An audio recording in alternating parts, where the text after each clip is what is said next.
জাদু এক প্রাচীন শিল্প, যার মোহে যুগে যুগে বিমুগ্ধ হয়েছে মানুষ। সেই জাদুর জগতেই আবারও ফিরে এলো বিস্ময়ের ঝলকানি। রাজধানীতে অনুষ্ঠিত হলো 34তম জাতীয় জাদু উৎসব। বিস্তারিত স্বপ্না স্মৃতির প্রতিবেদনে। আমরা সাদা কাগজ বলতে পারি, আপনারা একদম পরিষ্কার দেখতে পাবেন। এটা একদম সাদা কাগজ। আমি যখনই ম্যাজিক করব 1 2 3 এটা টাকা হয়ে যাবে। শুধু সামনে না, পিছনে সব দিক দিয়ে পুরোপুরি টাকা, একদম পুরো বান্ডিল ভর্তি। রহস্য, মজা আর চমকের মিশেলে ভরা জাদু উৎসব মনে করিয়ে দেয় কখনো কখনো বাস্তব হতে পারে রূপকথার মতো। জাদুর জগতে নতুন চমক নিয়ে রাজধানীর শিল্পকলা একাডেমিতে বসে 34তম জাতীয় জাদু উৎসবের আসর। দেশের নানা প্রান্ত থেকে আগত জাদু শিল্পীরা অংশ নেন এই আয়োজনে। এই ধরনের ফেস্টিভ্যালগুলো হলে একটা লাভ, সেটা হচ্ছে সারা দেশ থেকে জাদুকররা আসছে, তাদের মধ্যে শুধু সহযোগিতা না, সহমর্মিতা তৈরি হচ্ছে। তো আমি মনে করি এ ধরনের অনুষ্ঠান আরও হওয়া প্রয়োজন। এবং সবশেষে একটা কথা বলবো যে জাদুকে উত্তরণের জন্য, একটা ভালো জায়গায় নেওয়ার জন্য জাদুকরদের সমন্বিত উদ্যোগটা খুব জরুরি। ম্যাজিক অনেকে মনে করে যে মন্ত্রতন্ত্র, যে জাদুবিদ্যা, কালো জাদু। আসলে বর্তমান যুগে আমরা যেগুলো করি এর ভেতরে কোনো মন্ত্রতন্ত্র নাই, কোনো কালো জাদু নাই। সম্পূর্ণ বিজ্ঞানসম্মতভাবে আমরা ম্যাজিকগুলো করে থাকি এবং ইনস্ট্রুমেন্টগত সম্পূর্ণ প্র্যাকটিস। যে যত বেশি প্র্যাকটিস করবে তত ভালো ম্যাজিক করবে। ম্যাজিকের মূলত প্রস নির্ভরশীল। এরপরে একজন জাদুকর তার নিজস্ব প্রদর্শন শৈলী দিয়ে ম্যাজিকটাকে ফুটিয়ে তোলে। তো সেই ক্ষেত্রে প্রপসটা গুরুত্বপূর্ণ। তো এইরকম অনুষ্ঠানে যেমন সবাই একই সঙ্গে প্রপসগুলো দেখতে পারে, যার যেটা পছন্দ সেটা সংগ্রহ করতে পারে বা ভবিষ্যতের জন্য চিন্তা ভাবনা করতে পারে।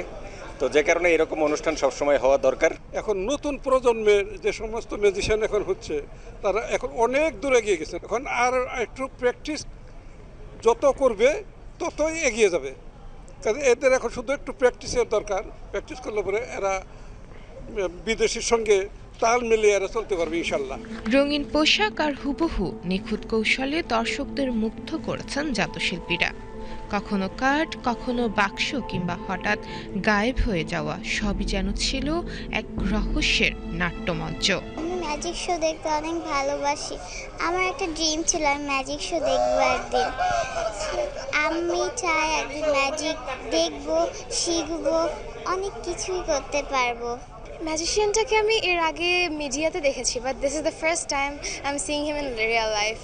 জুয়েলাইজের কথা অনেক শুনেছি, কিন্তু ওর ম্যাজিক রিয়েল লাইফে দেখা, এটা অনুভূতিটা একটু ভিন্ন রকম।